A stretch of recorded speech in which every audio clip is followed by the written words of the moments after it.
Letter 22. Using your strength to scare your opponents.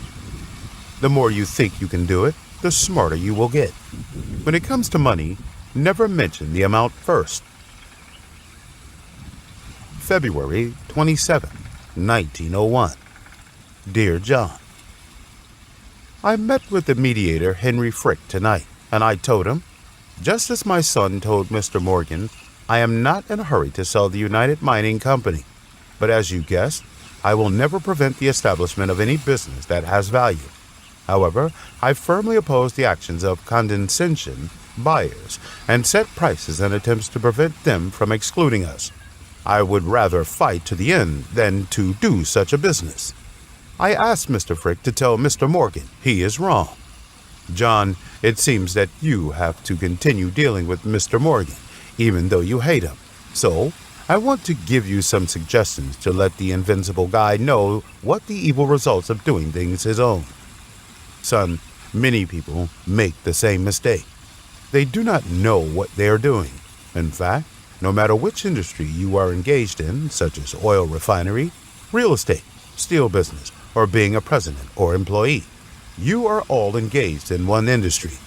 That is, dealing with people. Negotiation is even more so. It is not the business that is at war with you, but the people. Therefore, a true understanding of yourself and your opponents are the prerequisites for ensuring that you win a big victory in a match. You need to know that preparation is part of the psychology of the game, and you must know yourself and the enemy. If you want to have a substantial advantage, you must know, first, the overall environment. What is the market situation and what is the business situation? Second, your resources. What are your strengths and weaknesses, and what capital do you have? Third, the opponent's resources. What are the opponent's assets, and where are his strengths and weaknesses? In any competition, one of the important factors in planning a grand strategy is to understand the strengths of the opponent. Fourth, your goal and attitude. The motto of the god of sun, Apollo, is only a short sentence. You know yourself. You need to know what you're doing, what goals you have, and how determined you are to achieve them. Like a winner, I still doubt my own strengths and weaknesses in spirit and attitude. John, you have to remember my saying. The more you think you can do it, the brighter you will become, and a positive attitude will create success. Fifth, the opponent's goals and attitudes.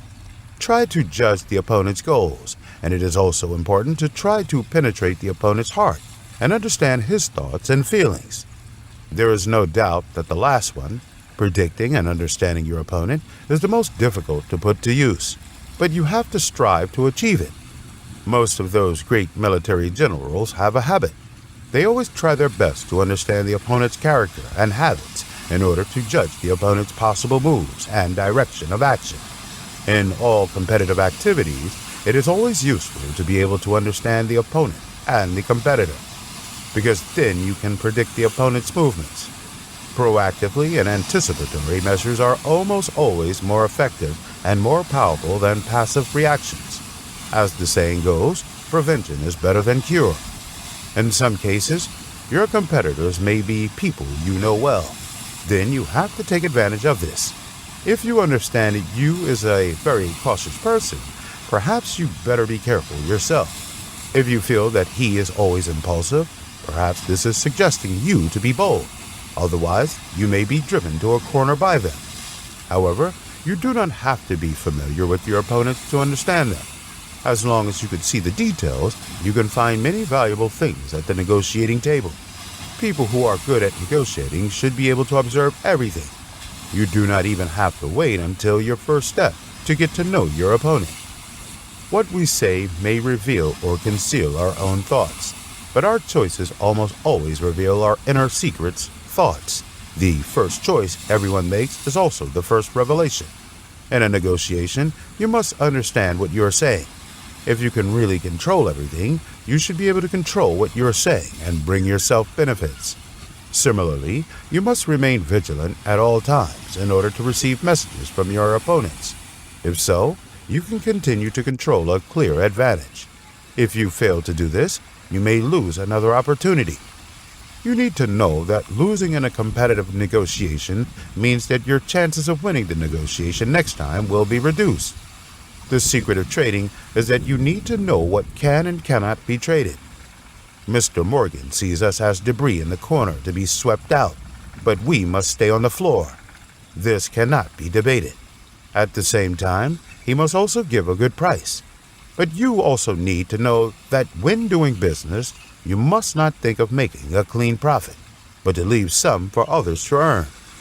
John, you know we are willing to make this transaction because we think it is good for us. This is obvious. However, you should not be subjected to such a clear and narrow perspective.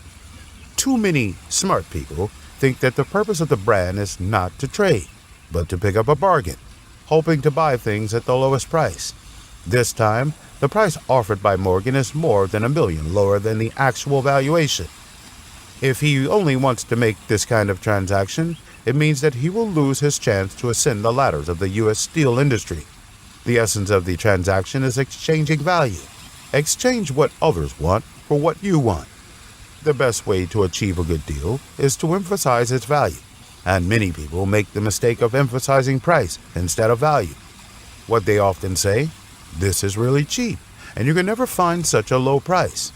Yes, no one wants to pay a high price, but beyond the lowest price, people want the highest value.